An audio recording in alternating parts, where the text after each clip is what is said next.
So my first question is just what are the percentages that look like of applicants that get hired from your internship? That's a good question. I don't know if I have the answer to that. Okay. I would assume that the percentage is low. I can try to get you that information. Okay. I don't have it though. It's okay. And then will you tell me just a little bit about what your day in the life looks like at your job? Mine? Yeah. Sure. So I'm a business development manager on the Frame.io team. So Okay. the folks on my team are like the kind of the first impression selling to our enterprise customers. And Frame.io is a video collaboration platform. So we sell a lot to creative directors, really cool like video editors. It's a really cool job. So they are purely outbound. So they have a book of business. They are selling to companies like Disney, really big agencies like WPP, and trying to kind of be that first impression in those companies with those prospects to introduce them to Frame.io and occasionally some other tools as well. And I'm their leader, so I just make sure that they have the support they need, the resources they need. We do trainings, but yeah. And then what does that training process kind of look like? Yeah, so Adobe has something called the Adobe Sales Academy. I think it really sets us apart. It's a very structured process with like onboarding resources. Very often we have folks coming through the internship pipeline, so we will have folks start as interns, and then if they get, that internship is very much like an inbound role, monitoring the chat, kind of sussing out the enterprise interest in those first discussions. And then if they get a return offer, they will come and they'll do kind of a ramping, learning how to be outbound program, and then they will eventually get placed in a team of some kind. Yeah.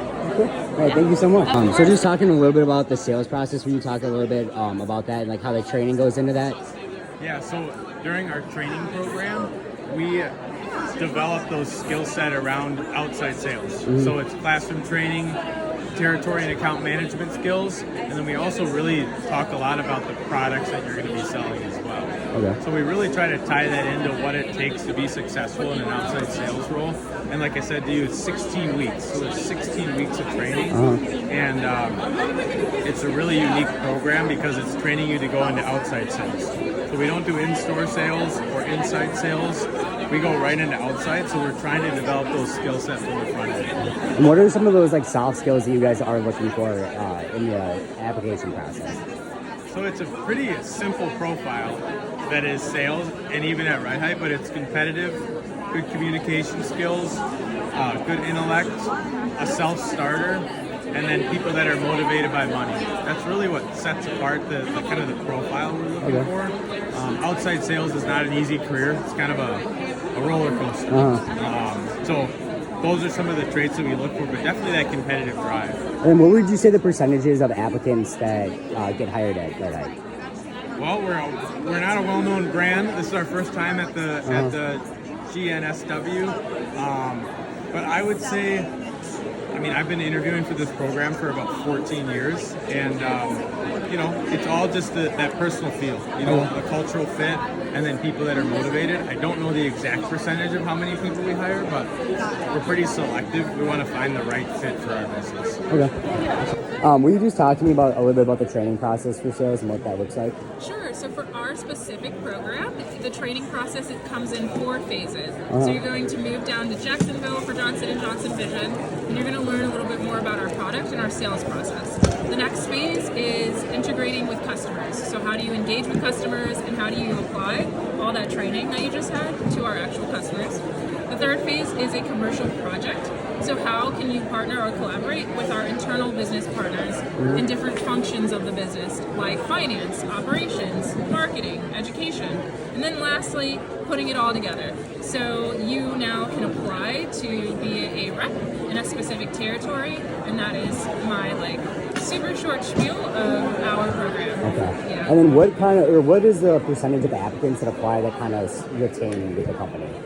So our retention rate, I actually don't know the answer to that. I do know from a personal experience where the folks that I started at J&J with are still at J&J. But one of the things from not having that retention rate number, but one of the reasons why I came to J&J was everyone I talked to on the phone, everyone I networked with, had been at J&J for 15 or more years. So I figured this is a great job if people want to stay for quite some time. Yeah. And then what are some of the skills you guys are looking for in applicants? That's a good question. So it's sales, no matter what company, you need to be resilient and gritty, right?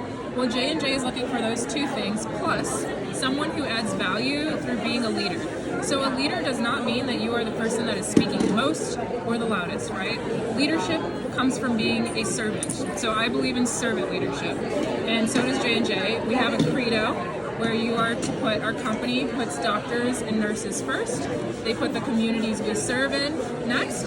They put employees in there and the environment, and lastly, our shareholders. Okay. So they're looking for people that have integrity, that are folks that put others above themselves, so the customer's needs above your own, and that also helps you, when you put your customers first. And then people that demonstrate that they can do the job before they have the role. Okay. Awesome.